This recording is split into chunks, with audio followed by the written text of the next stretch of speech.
Brace yourself for a heart-pounding trek through Nepal, a Himalayan jewel that's as breathtaking as it is bewildering. Tucked between India and China, this landlocked nation of 30 million is a pint-sized powerhouse of jaw-dropping landscapes, ancient mysteries, and cultural quirks that'll leave you stunned. From the roof of the world to sacred rivers, from living goddesses to dark historical shadows, Nepal is a kaleidoscope of shocks that defy expectation. Buckle up as we unravel the wild, weird, and downright astonishing facts about a country where the divine meets the daring, and every step feels like a leap into the unknown. Let's kick things off with Nepal's geography, because it's a mind-bender. Covering just 147,516 square kilometers, smaller than Florida, Nepal punches way above its weight. It's home to 8 of the world's 10 highest peaks, including Mount Everest, the planet's tallest at 8,848.86 meters. Climbing Everest is a bucket list dream, but here's the shocker, it's a deadly gamble. Since Edmund Hillary and Tenzing Norgay's first confirmed ascent in 1953, over 6,000 climbers have summited, but more than 300 have died trying, their bodies often left frozen in the death zone above 8,000 meters. Avalanches, frostbite, and altitude sickness are ruthless, and the mountain's overcrowding, think queues of climbers in 2019, has turned it into a commercial circus, with permits costing $11,000 and expeditions up to $100,000. Yet for Sherpas, the indigenous guides who risk their lives most, it's a grueling livelihood, earning them $5,000 to $10,000 per season despite facing death daily. Everest isn't Nepal's only giant. The Himalayas dominate the north, with peaks like Annapurna and Kanchenjunga drawing trekkers and thrill-seekers. But Nepal's terrain is a roller coaster, plunging from alpine heights to the steamy Terai Plains in the south, where tigers and rhinos roam. This dramatic range means Nepal has every climate from Arctic to tropical, all in a country you could drive across in a day. The Kali Gandaki Gorge, one of the world's deepest, slices through the Himalayas, its riverbed littered with fossils from an ancient ocean that once covered the region. Imagine hiking past 20-million-year-old seashells at 3,000 meters. That's Nepal's geological magic. Now let's talk about time, because Nepal's got a quirky twist. It runs on Nepal Standard Time, which is UTC plus 545, making it one of only 2 places, the other being the Chatham Islands, with a 45-minute offset. Why? To assert independence from India's time zone and align with the sun's position over Kathmandu. This means Nepal is 15 minutes ahead of its southern neighbor, a subtle but symbolic middle finger to colonial-era influences. And if that's not wild enough, Nepal uses the Bikram Sambat calendar, which is 56 years ahead of the Gregorian calendar. In 2025, it's 2082 in Nepal, a time warp that'll make you double-check your watch. Culturally, Nepal is a kaleidoscope that'll blow your mind. With 125 ethnic groups and 123 languages, it's a mosaic of traditions, from the Nuars of Kathmandu to the Tharu of the Terai. Hinduism dominates with 81% of the population, followed by Buddhism at 9%, but the two faiths blend seamlessly. Take Lumbini, the birthplace of Gautama Buddha in 563 BCE, a UNESCO World Heritage Site where Hindu and Buddhist pilgrims pray side by side. Then there's Pashupatinath Temple in Kathmandu, a Hindu holy site where cremations happen openly on the Bagmati River's banks, the smoke curling skyward as mourners honor the dead. It's raw, sacred, and a stark reminder of life's cycle. But nothing prepares you for the Kumari, Nepal's living goddess.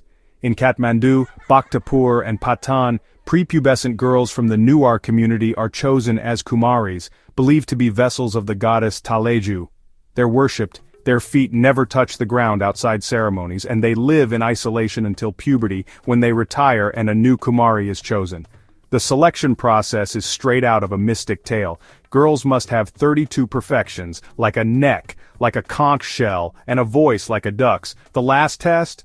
Spending a night in a room with buffalo heads to prove fearlessness. It's a tradition that's both revered and controversial, with critics arguing it robs girls of a normal childhood. Yet for devotees, the Kumari's glance is a divine blessing. Nepal's history is a roller coaster of triumphs and tragedies. It was never colonized, a point of fierce pride.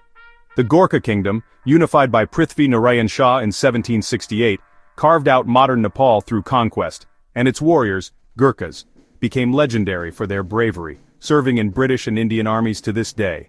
But the monarchy saga is a bloody mess. In 2001, The Narayanhiti Palace massacre shocked the world when Crown Prince Dipendra, allegedly drunk and enraged over a marriage dispute, gunned down 10 family members, including King Birendra and Queen Aishwarya, before killing himself.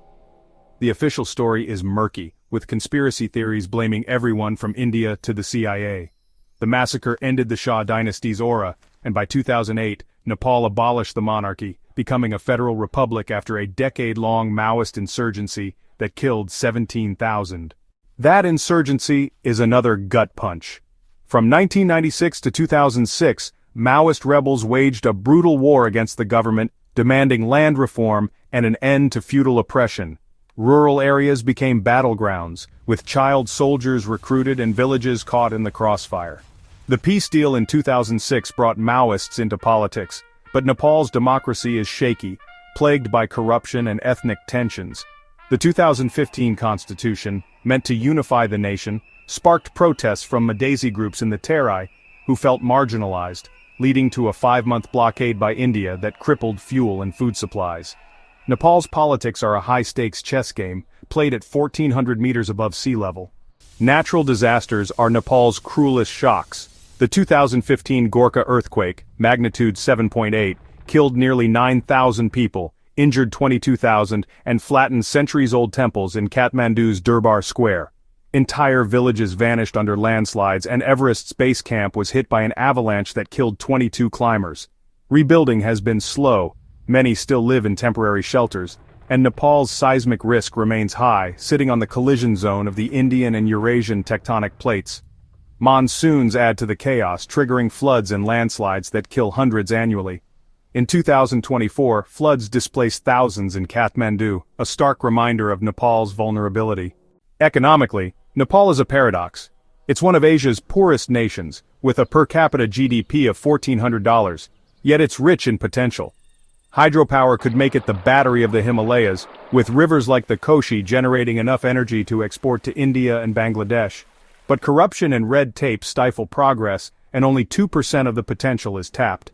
Agriculture employs 60% of the workforce, but most farmers are subsistence level, growing rice, lentils, and millet on terraced hillsides.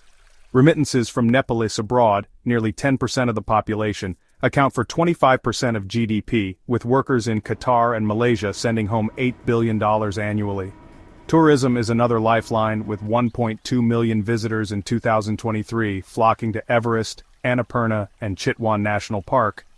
But political instability and infrastructure woes keep growth stunted. Wildlife in Nepal is a thrilling shock. Chitwan National Park, a UNESCO site, is home to 700 one-horned rhinos, 120 Bengal tigers, and the rare gharial crocodile. Jeep safaris and elephant-back rides, though controversial, offer glimpses of these giants, but poaching remains a threat. Rhino horns fetch $60,000 per kilo on the black market. Higher up, the elusive snow leopard prowls the Annapurna region, while yaks and Himalayan tahr roam the alpine slopes. Nepal's also got the world's highest altitude lake, Talicho, at 4,919 meters, and its biodiversity, 8,000 plant species and 900 bird species, rivals the Amazon. Yet deforestation and climate change are shrinking habitats, with glaciers melting at an alarming rate. Nepal's festivals are a sensory overload. Dashain, the biggest Hindu festival, spans 15 days with goat sacrifices, kite flying, and family feasts.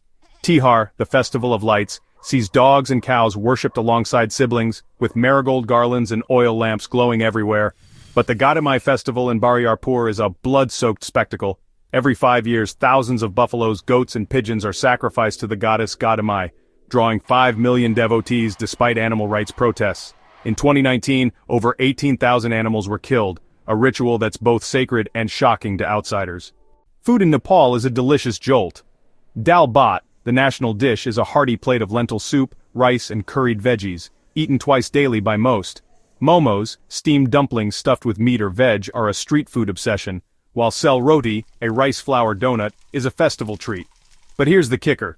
Nepal's cuisine reflects its diversity, with Tibetan thupa, noodle soup, in the mountains, and spicy Newari dishes like choila, grilled buffalo, in the valleys. Tea spiked with yak butter or masala spices is a lifeline at high altitudes, warming souls in sub-zero temps. Social issues add a sobering layer. Child marriage is rampant, with 33% of girls wed before 18 driven by poverty and tradition. The caste system, though outlawed, lingers with Dalits, the untouchables, facing discrimination.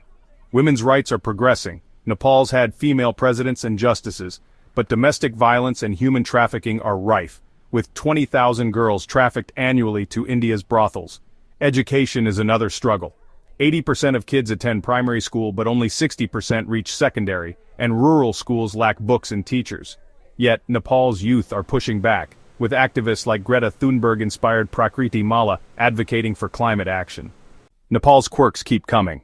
It's the only country with a non-rectangular flag, 2 crimson pennants symbolizing the Himalayas and unity. The Yeti, the mythical ape-like creature, is a national icon, with expeditions still hunting for it in the Khumbu region. And in the village of Bungamati, locals worship a rain god, Machendranath, with a month-long chariot festival that's been running for 1,500 years. Even Nepal's traffic is a shock. Kathmandu's roads are a chaotic dance of rickshaws, scooters, and cows, with air pollution so bad it rivals Delhi's. In the end, Nepal is a land of extremes. Sacred yet seismic, poor yet proud, ancient yet aching for change. Its shocking facts, from Everest's deadly allure to the Kumari's divine gaze, from palace massacres to rhino-filled jungles, paint a picture of a nation that's as complex as it is captivating. Whether it's the prayer flags fluttering at 5,000 meters, or the incense wafting through Kathmandu's alleys, Nepal grabs your soul and doesn't let go. It's a place where the impossible feels sacred, and every moment is a revelation.